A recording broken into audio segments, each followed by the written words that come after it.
going to see string builder and string buffer. Before going to the string buffer and string builder, we see what is meant by string.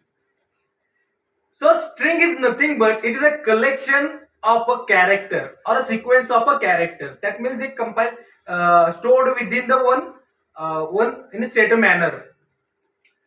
So string, we are creating string by two ways. We have seen our previous video. There are two methods to create a string: by a literal, by using a new keyword. By that means creating by creating object by using new keyword. These are two different ways. In first way, we are creating by using literal. That means let's suppose I am writing a string like a string s1 is equal to Vaibhav. In that time, there within that string is my first one. This string is my data type. Then s1 is the reference for that string, and after the equal to sign, the Vaibhav which is written within the two quotes, and after that there is an end of block. That the return between the two quotes, that is the literal. That means we are creating string by the using only literals. When we creating a string by using a literal, that time in our JVM there is a memory allocation done for the string. How it will be done? Let's see. Initially, when we creating by using literal, that time the memory allocation should be done in our string constant pool memory. String constant pool memory (SCP) is the one of the part of a heap memory. There is not any separate SCP. SCP is a part of a heap memory.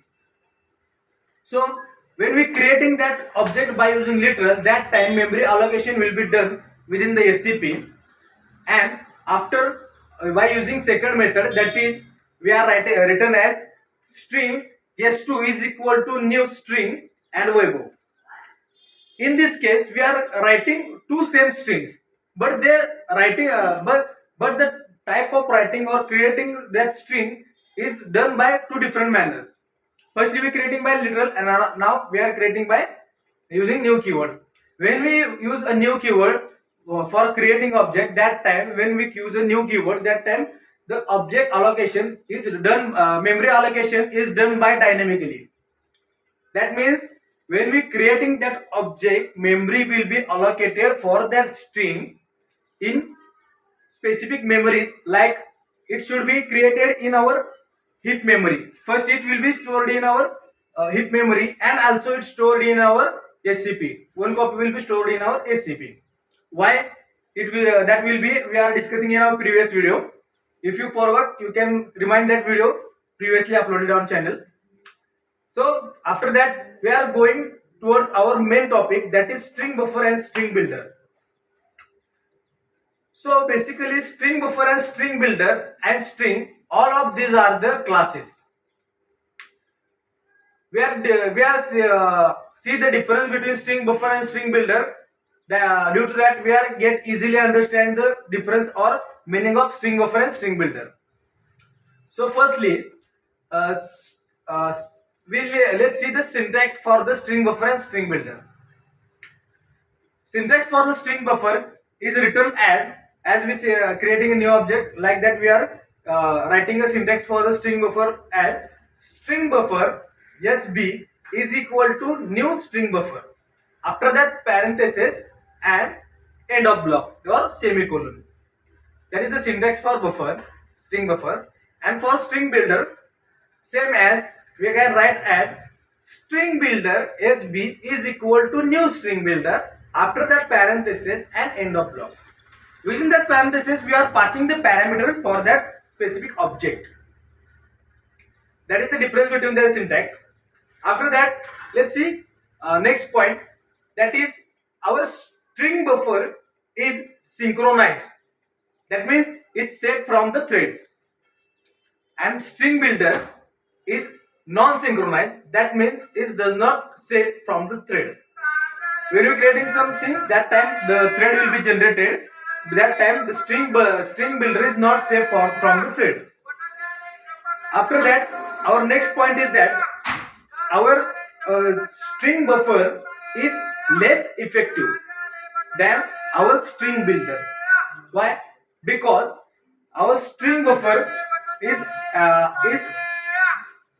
time more, it consume more time for the compilation or for the execution. That means it takes more time as compared to the string buffer, and string builder is more effective than our string buffer because it takes less time for the processing or compilation. After that, we go towards the next point, that is when the introducing that string buffer and builder. Which is string buffer is introduced in Java's JDK 1.0 version. That is announced in 1995, and string buffer is announced in JDK 1.5, that is introduced in 2000 year. That time Java will be owned by the Oracle. So after that, the one more important point is that our string is immutable, and our string builder and string buffer is mutable. So why? That is the main difference. Let's we see. When we creating a string, that time, as we seen, we are creating string by the two ways, that is by literal and that is by another way is by using new keyword or creating by object. That time when we using a literal method, that time the memory allocation will be done in SCP, and when we creating by using new keyword, that time it creates a two memory locations in heap memory and in SCP. Due to that, the one more copy is stored within the our SCP, and that SCP can pointing the different strings. Let's suppose I am creating a number of string of the same data, like I am creating string of Weibo at 3 times, but that time I am using a same string as Weibo, and I can create as a S1 is equal to Weibo, S2 is equal to Weibo, and S3 is equal to Weibo. That time that both S1, S2 and S3 are pointing towards that one memory location which is allocated for that Weibo string within the SCP. That means when we are pointing for the S2, it shows same memory location. When we are pointing for the S3, it shows same memory location. Let's suppose I am doing some changes within that string. That time that string can also have to change within that memory stored in SCP. So that is not done because our other strings are depends on that same memory location.